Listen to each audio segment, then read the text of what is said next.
Hi കൂട്ടുകാരെ, എല്ലാവർക്കും ഇന്നത്തെ മോട്ടിവേഷണൽ ടോക്കിലേക്ക് സ്വാഗതം.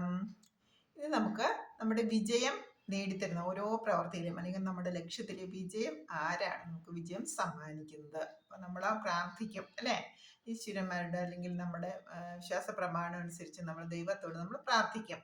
ദൈവമേ എൻ്റെ ലക്ഷ്യം സാധിച്ചു തരണമേ എന്ന് പറഞ്ഞ് നമ്മൾ നിരന്തരം നമ്മൾ പ്രാർത്ഥിച്ചുകൊണ്ടിരിക്കും.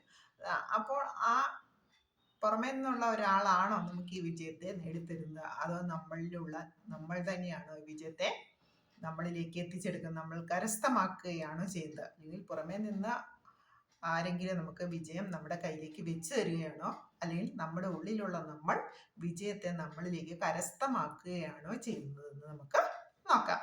അപ്പൊ നമുക്കൊരു ലക്ഷ്യമുണ്ട് അല്ലേ. ഇപ്പൊ പഠിക്കുന്ന കുട്ടികളാണെങ്കിൽ, അല്ലെങ്കിൽ മത്സര പരീക്ഷയിൽ പങ്കെടുക്കുന്ന വിദ്യാർത്ഥിയാണെങ്കിൽ മത്സരത്തിൽ വിജയിച്ച് ജോലിയിൽ പ്രവേശിക്കണം, അല്ലെങ്കിൽ ഉയർന്ന ഒരു അഡ്മിഷൻ ലഭിക്കണം അല്ലേ, അല്ലെങ്കിൽ നമുക്കൊരു വ്യവസായ യൂണിറ്റ് സ്ഥാപിക്കണം, അല്ലെങ്കിൽ നമുക്കൊരു വീട് നിർമ്മിക്കണം, അല്ലെങ്കിൽ നമുക്കൊരു വസ്തു വാങ്ങണം. ഇതൊക്കെ നമ്മുടെ ലക്ഷ്യവും ആഗ്രഹങ്ങളുമാണ് അല്ലേ.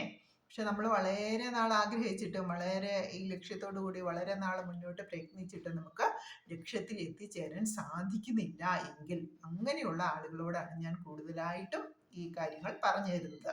എന്താണ്, നമ്മുടെ ആഗ്രഹങ്ങൾ അല്ലെങ്കിൽ നമ്മുടെ ലക്ഷ്യങ്ങൾ നമ്മളുടെ മനസ്സിലിട്ട് അല്ലെങ്കിൽ നമ്മൾ അതിനു വേണ്ടി പ്രയത്നിച്ചുകൊണ്ട് വളരെയധികം നാളുകൾ മുന്നോട്ട് പോയിട്ട് നമുക്ക് ആ ലക്ഷ്യത്തിൽ എത്തിച്ചേരാൻ സാധിക്കുന്നില്ല. ഇനി എന്ത് ചെയ്യും, ഇനി ഞാൻ എന്താണ് ചെയ്യേണ്ടത് എന്ന് ചോദിച്ച് വിഷമിച്ച് നിൽക്കുന്ന ആളുകളോടാണ് എൻ്റെ ഈ സംഭാഷണം, ഇന്നത്തെ സംഭാഷണം. അപ്പോൾ നമുക്ക് നമ്മുടെ ലക്ഷ്യത്തെ നമ്മൾ കരഗതമാക്കുകയാണ് ചെയ്യുന്നത്. നമ്മുടെ ലക്ഷ്യത്തെ നമ്മൾ സ്വയം കരസ്ഥമാക്കുകയാണ് ചെയ്യുന്നത്. പുറമേ നിന്നുള്ള ഒരാളും അല്ല നമ്മളിലേക്ക് വിജയത്തെ അല്ലെങ്കിൽ ലക്ഷ്യത്തെ സഫലതയിലേക്ക് എത്തിച്ചേരുന്നത്. അപ്പം നമ്മൾ തന്നെ ഉണർന്ന് എണീറ്റ് വന്ന് നമ്മൾ അതിനെ കരസ്ഥമാക്കി രണ്ട് കൈക്കുള്ളിൽ നമ്മൾ നേടിയെടുക്കുകയാണ് ചെയ്യുന്നത്. അതെങ്ങനെയാണെന്ന് നമുക്ക് നോക്കാം.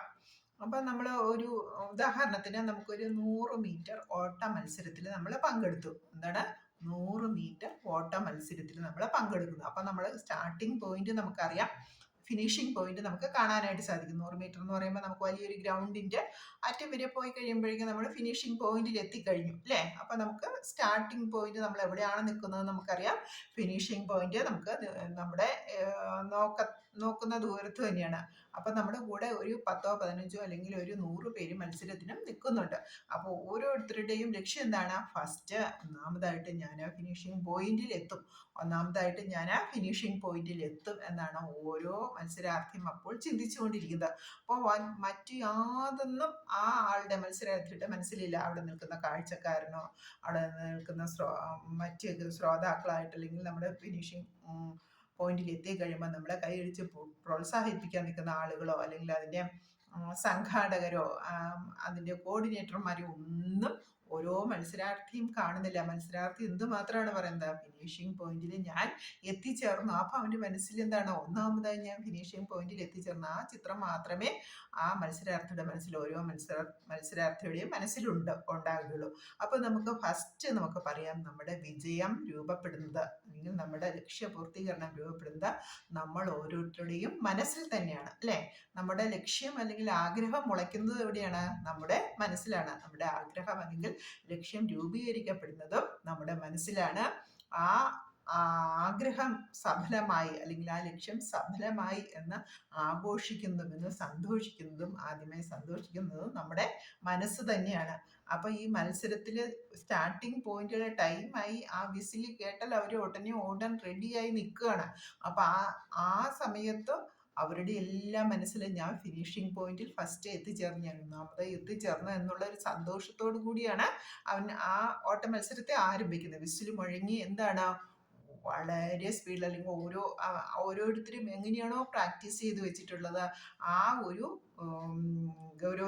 കാര്യഗൗരവത്തോടുകൂടി അവരുടെ ആ ഒരു രീതിയോടുകൂടി അവർ ഓടിത്തുടങ്ങുകയാണ് അല്ലേ. ഓടിത്തുടങ്ങി ആ ഓട്ട മത്സരത്തിൽ എത്രയാണെങ്കിലും ഒരാൾക്ക് ഒന്നാമതായി എത്തിച്ചേരാനായിട്ട് സാധിക്കുന്നുണ്ടാവുള്ളൂ. ഫസ്റ്റ് എത്തിച്ചേരുന്ന ഒരു വ്യക്തി ഒരു സെക്കൻഡുകളുടെ വ്യത്യാസത്തിലോ മാത്രകളുടെ വ്യത്യാസത്തിലോ ഒന്നാമത് എത്തിച്ചേരുന്ന ഒരാൾ ആയിരിക്കും. അപ്പം എന്താണ്, ഏറ്റവും കൂടുതൽ മാനസികമായും ആ ഒരു മത്സരത്തെ തന്നിലേക്ക് ആവാഹിച്ചെടുത്ത് അല്ലേ, തൻ്റെ ഓരോ കോശങ്ങളിലും മനസ്സിലെ ഓരോ സിരാപടലങ്ങളിലും എന്ന് പറയാം. നമ്മുടെ ഈ അനൗൺസ്മെന്റ് ചെയ്യുന്നവരൊക്കെ അറിയാമല്ലോ, വളരെ പ്രോത്സാഹജനകമായിക്കൊണ്ടായിരിക്കും മത്സരത്തെ അനൗൺസ് ചെയ്യുന്നവരോ. നമ്മൾ കേൾക്കാറുണ്ട് നീന്തൽ മത്സരം അല്ലെങ്കിൽ ഓട്ട മത്സരം അല്ലെങ്കിൽ അങ്ങനെയുള്ളവരുടെ ഈ ഫിനിഷിംഗ് പോയിന്റിൽ എത്തിച്ചേരുന്നെന്നുള്ള അനൗൺസ്മെന്റ് നൽകുന്ന വളരെ ത്രസിപ്പിക്കുന്ന രീതിയിലാണ് അല്ലേ എന്ന് പറയുന്ന പോലെ ഓരോ മത്സരാർത്ഥി എത്രമാത്രം ഒരു മത്സരാർത്ഥി എത്രമാത്രം തന്നിലേക്ക് ആ മത്സരത്തെ ആവാഹിച്ച് അല്ലെങ്കിൽ ഉള്ളിലേക്ക് ഏറ്റെടുത്തു എന്നതനുസരിച്ചിട്ടായിരിക്കും എത്തിച്ചേരുന്ന ആളെ തീരുമാനിക്കപ്പെടുന്നത്.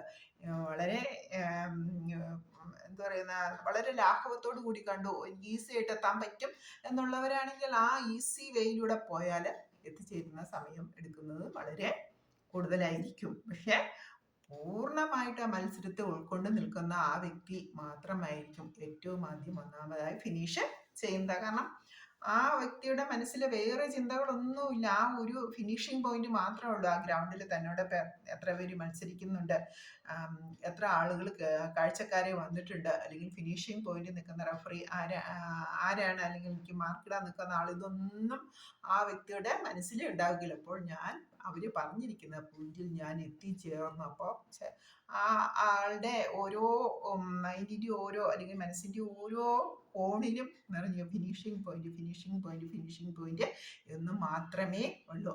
അപ്പൊ ഇത് ഞാൻ ഉദാഹരണം പറഞ്ഞാണ്. ഈ ഉദാഹരണ സഹിതം നമ്മുടെ മുന്നിലുള്ള ലക്ഷ്യത്തെ നമ്മൾ ഏറ്റെടുത്തു കഴിഞ്ഞാൽ നമുക്ക് എന്താണോ നമുക്ക് ആത്യന്തികമായി നേടിയെടുക്കേണ്ടത്, നമ്മുടെ ആഗ്രഹം എന്താണോ, അപ്പൊ ആദ്യം നമ്മുടെ മനസ്സിൽ രൂപപ്പെടുന്നു. അവിടെ എത്തിച്ചേർന്നായിട്ട് നമ്മുടെ മനസ്സാദ്യം മനസ്സിന് ബോധ്യമായി നമ്മൾ എത്തിച്ചേർന്നു, നമുക്ക് എത്തിച്ചേരാൻ കഴിയും, എനിക്കത് സാധിക്കും. ഈ മത്സരാർത്ഥി സ്വയം പറഞ്ഞുകൊണ്ടിരിക്കുകയാണ് എനിക്ക് ഒന്നാമത് എത്തിച്ചേരാൻ സാധിക്കും, ഞാൻ ഒന്നാമത് എത്തിച്ചേർന്നു എന്ന് മനസ്സിനെ ബോധ്യപ്പെടുത്തി കഴിയുമ്പോൾ ഒന്നാമതായി എത്തിച്ചേരുക തന്നെ ചെയ്യും. ഓരോ മത്സരാർത്ഥിക്കും ആ ലെവലിലേക്ക് എത്താൻ പറ്റും. ഞാൻ എത്തിച്ചേരുമോ, എത്തുമോ, ആരായിരിക്കും, ഞാനായിരിക്കും, കൂടെയുള്ളവരായിരിക്കും, അങ്ങനെയൊക്കെയുള്ള സംശയ ചിന്തകളോട് കൂടി പോകുന്നവർക്ക് അത്ര വേഗത്തിൽ ഫിനിഷിംഗ് പോയിന്റിൽ എത്താൻ സാധിക്കില്ല. അത് തന്നെയാണ് നമ്മുടെ ഉള്ളിലുള്ള ലക്ഷ്യ പൂർത്തീകരണത്തിനും അല്ലെങ്കിൽ ആഗ്രഹ പൂർത്തീകരണത്തിനുള്ള തടസ്സങ്ങളായി നിൽക്കുന്നത്. നമ്മൾ ചിന്തിക്കുക എനിക്ക് പറ്റുമോ, എന്നെ കൊണ്ട് സാധിക്കുമോ, ഞാൻ എഴുതിയിട്ടുണ്ട് കിട്ടുമോ, അങ്ങനെയൊക്കെയുള്ള സംശയം നിൽക്കുകയാണെങ്കിൽ നമുക്ക് ഉറപ്പില്ല. പക്ഷെ നമ്മുടെ മനസ്സിനെ പൂർണ്ണമായിട്ടും സന്തോഷിക്കാനോ അല്ലെങ്കിൽ ഞാൻ അതിൽ വിജയിച്ചു എനിക്കത് സാധിക്കും എന്ന് മനസ്സിൽ ഉറപ്പിച്ച് പറയാനോ പറ്റാത്തിടത്തോളം കാര്യം നമ്മുടെ ലക്ഷ്യത്തിലേക്ക് അടുക്കുന്നതിന് അല്ലെങ്കിൽ നമ്മുടെ ആഗ്രഹങ്ങൾ പൂർത്തീകരിക്കുന്നതിന് നമുക്ക് തടസ്സങ്ങളായി തന്നെ നിലനിൽക്കും. പക്ഷെ നമ്മുടെ മനസ്സ് അത് ഏറ്റെടുത്ത് ഓരോ നിമിഷവും നമ്മുടെ ചിന്തകളിലൂടെ ആ ഫിനിഷിംഗ് പോയിന്റിൽ നമ്മൾ എത്തി അല്ലെങ്കിൽ ആ ലക്ഷ്യം നമ്മൾ കൈവരിച്ചു, നമ്മൾ പ്രാപ്തമാക്കി എന്ന മനസ്സ് എപ്പോൾ അംഗീകരിക്കുന്നോ ആ സമയം നമ്മൾ ആ വിജയത്തിൽ അല്ലെങ്കിൽ നമ്മൾ ആ ലക്ഷ്യത്തിലേക്ക് കരഗതമായി നമ്മൾ അതിനെ പ്രാപ്തമാക്കി. അപ്പൊ അതായിരിക്കണം. അപ്പൊ നമ്മളൊരു ലക്ഷ്യം ഉണ്ടെങ്കിൽ മറ്റൊന്നും നമ്മളെ അഫക്റ്റ് ചെയ്യുന്നില്ല. നമ്മൾ എവിടെയാണോ വസിക്കുന്നത്, നമ്മുടെ ചുറ്റുപാടും ആരൊക്കെയാണോ ഉള്ളത്, നമ്മളോട് ചെയ്യുന്ന ആരൊക്കെയാണോ, ഇതൊന്നും നമ്മളെ അഫക്റ്റ് ചെയ്യുന്നില്ല, നമ്മളെ ബാധിക്കുന്നില്ല. നമുക്ക് നമ്മുടെ ലക്ഷ്യം മാത്രമാണ് മനസ്സിലുള്ളത്. അതിന് ധർമ്മത്തിൽ അധിഷ്ഠിതമായി എങ്ങനെ നമുക്ക് മുന്നോട്ട് പോകാം എന്നുള്ളത് മാത്രമാണ് ആ ചിന്ത. ആ ഒരു ചിന്തയിലൂടെ മുന്നോട്ട് പോയി കഴിയുമ്പോഴേക്കും നമ്മുടെ മനസ്സാണ് ശരിക്കും മാനസിക ശക്തി കൊണ്ടാണ്, മനസ്സിലുണ്ടാകുന്ന ഒരു ശക്തി കൊണ്ടാണ് നമ്മളിത് അന്തരീക്ഷത്തിൽ നിന്ന് ആർജിച്ചെടുക്കുന്നത്. അപ്പം മനസ്സ് ഉയർന്ന തലത്തിലേക്ക് എത്തിച്ചേർന്ന് കഴിഞ്ഞാൽ ഉറപ്പായിട്ടും വിജയം അല്ലെങ്കിൽ ലക്ഷ്യം നമ്മുടേതാണ്. ആത്യന്തികമായിട്ടുള്ള റിസൾട്ട് നമ്മളുടേത് മാത്രം ആയിരിക്കും. അപ്പൊ നമ്മൾ മനസ്സിനെ ഉയർത്താനാണ് ആദ്യം ശ്രമിക്കേണ്ടത്. മനസ്സിനെ ഉയർത്തണം എന്ന് പറഞ്ഞാൽ നമ്മൾ അതിനുവേണ്ടി ശ്രമങ്ങൾ എടുക്കുമ്പോൾ മറ്റ് കാര്യങ്ങളിലേക്ക് നമ്മൾ വ്യാപരിച്ച് നമ്മുടെ കുടുംബത്തെ പല കാര്യങ്ങളും വരാം, അല്ലെങ്കിൽ നമ്മുടെ ഫ്രണ്ട്സിൻ്റെ ഇടയിൽ പല കാര്യങ്ങളും, അതിലൊക്കെ നമ്മൾ വ്യാപരിച്ച് പോയി കഴിഞ്ഞാൽ എന്താണ്, മനസ്സിന്റെ ശക്തി അതിലേക്കൊക്കെ ഡൈവേർട്ട് ചെയ്തു പോകും. അപ്പൊ നമുക്കറിയാം ഒരു വടംവലി മത്സരം നടക്കുമ്പോൾ ആ വടത്തിൽ നമ്മുടെ പൂർണ്ണമായിട്ടുള്ള എനർജി ഉപയോഗിച്ചുകൊണ്ട് നമ്മൾ ഇങ്ങോട്ട് വലിച്ചുകൊണ്ടിരിക്കുമ്പോഴാണ് നമ്മൾ വിജയിക്കുന്നത്. അല്ലെങ്കിൽ ഒരു വടത്തേലും പിടിച്ച് മറു കൈ കൊണ്ട് നമ്മൾ മറ്റാരെങ്കിലും പിടിക്കുകയോ മറ്റെന്തെങ്കിലും ജോലി ചെയ്യുകയോ അങ്ങനെ ഏതെങ്കിലും ഒരു പ്രവൃത്തി എടുക്കുകയാണെങ്കിൽ നമുക്ക് പൂർണ്ണമായിട്ടുള്ള നമ്മുടെ ശക്തി ആ വടംവലി മത്സരത്തിലേക്ക് നമുക്ക് പ്രയോഗിക്കാനായിട്ട് സാധിക്കുന്നില്ല. ഇത് തന്നെയാണ് ഇവിടുത്തെയും പ്രശ്നം. മനസ്സിന്റെ ശക്തി കൊണ്ടാണ്, മനഃശക്തി കൊണ്ടാണ് നമ്മളത് ആർജിച്ചെടുക്കുന്നത്. ഓരോ ലക്ഷ്യവും ഓരോ വിജയവും നമ്മൾ ആർജിച്ചെടുക്കുന്നത് നമ്മുടെ മനസ്സിന്റെ ശക്തി കൊണ്ടാണ്. മനസ്സിന്റെ ശക്തി എല്ലാവരിലും ഉണ്ട്, അനന്തമാണ്. നമ്മുടെ മനസ്സിന്റെ ശക്തി എന്ന് പറയുന്നത് വളരെ അനന്തമാണ്. ഈ മനഃശക്തി കൊണ്ടാണ് നമുക്കറിയാം, ഈ അടുത്തിടെ മനുഷ്യര് ചന്ദ്രനിൽ പോയി അല്ലെ, ചൊവ്വയിൽ പോയി, അല്ലെങ്കിൽ അതുപോലുള്ള എവറസ്റ്റ് കീഴടക്കി. എല്ലാവർക്കും ഒന്നും സാധിക്കുന്നില്ല, പക്ഷെ അതും കീഴടക്കി ഈ മനുഷ്യർ തന്നെയാണ്, നമ്മളെപ്പോലുള്ള മനുഷ്യർ തന്നെയാണ് ഇത്തരം പ്രവൃത്തികളൊക്കെ എടുത്തിട്ടുള്ളത്. എന്താണ്? അവരുടെ മനഃശക്തി അവര് പ്രാക്ടീസിലൂടെ അല്ലെങ്കിൽ ആ ചിന്തയിലൂടെ അവർ ഉയർത്തി ഉയർത്തി ഉയർത്തി കൊണ്ടുവന്നത് കൊണ്ടാണ് അവർക്ക് അതൊക്കെ സാധിച്ചത്. അതുപോലെ മനസ്സിന് അപാരമായ ശക്തിയുടെ ഉടമകളാണ് നമ്മൾ ഓരോരുത്തരും. അപ്പോൾ വളരെ നമ്മൾ രൂപീകരിക്കപ്പെടുന്ന നമ്മുടെ ലക്ഷ്യങ്ങൾ അല്ലെങ്കിൽ ആഗ്രഹങ്ങൾ എന്ന് പറയുന്ന വളരെ മനസ്സിന്റെ ശക്തിയെ വെച്ച് നോക്കുമ്പോൾ വളരെ സിമ്പിളാണ്, വളരെ ചെറുതാണ്. അപ്പം നമ്മുടെ അനന്തമായിട്ടുള്ള അപാരമായിട്ടുള്ള മനഃശക്തിയെ നമ്മൾ ഉണർത്തിയെടുത്തു കഴിഞ്ഞാൽ നമുക്ക് ഈസി ആയിട്ട് നമ്മുടെ ആഗ്രഹങ്ങൾ നമുക്ക് കരസ്ഥമാക്കാം. അപ്പം നമ്മുടെ മനസ്സിൻ്റെ ശക്തിയാണ് നമ്മളെ ലക്ഷ്യത്തിലേക്ക് എത്തിക്കുന്നതും നമ്മളെ ലക്ഷ്യത്തിന് തടസ്സമായി നിൽക്കുന്നു. അപ്പം നമ്മുടെ എന്താണ്, മനസ്സിൻ്റെ പൂർണ്ണമായിട്ടുള്ള മുഴുവനായിട്ടുള്ള ശക്തിയും നമ്മുടെ ലക്ഷ്യത്തിലേക്ക് ഉറപ്പിച്ചു കഴിഞ്ഞാൽ നമുക്ക് വിജയം സുനിശ്ചിതമാണ്, അല്ലെങ്കിൽ ആഗ്രഹത്തിൻ്റെ സഫലത സുനിശ്ചിതമാണ്, നമ്മുടെ ലക്ഷ്യത്തിൻ്റെ സഫലത സുനിശ്ചിതമാണ്. അപ്പം നമ്മുടെ ആഗ്രഹ പൂർത്തീകരണത്തിന് നമ്മൾ ആശ്രയിക്കേണ്ടത് ആരെയാണ്? നമ്മളെ തന്നെയാണ്. നമ്മുടെ മനഃശക്തിയെ ഉണർത്തുക, നമ്മുടെ ആഗ്രഹത്തെ മനസ്സിലേക്ക് ആവാഹിക്കുക. ആഗ്രഹത്തെ മനസ്സിലേക്ക് ആവാഹിച്ചു കഴിഞ്ഞാൽ നമ്മുടെ ആഗ്രഹം മനസ്സ് നിവർത്തിച്ച് തന്നിരിക്കും. അപ്പം നമ്മുടെ വിജയം അല്ലെങ്കിൽ നമ്മുടെ ലക്ഷ്യം നമ്മൾ കരഗതമാക്കുകയാണ് ചെയ്യുന്നത്. പുറത്തു നിന്നും ഒരു ശക്തി നമ്മളിലേക്ക് വിജയത്തെ എത്തിച്ച് തരികയല്ല ചെയ്യുന്നത്. ഓക്കെ, താങ്ക് യു കൂട്ടുകാരെ. Okay, thank you. മറ്റൊരു വീഡിയോ ആയിട്ട് അടുത്ത ദിവസം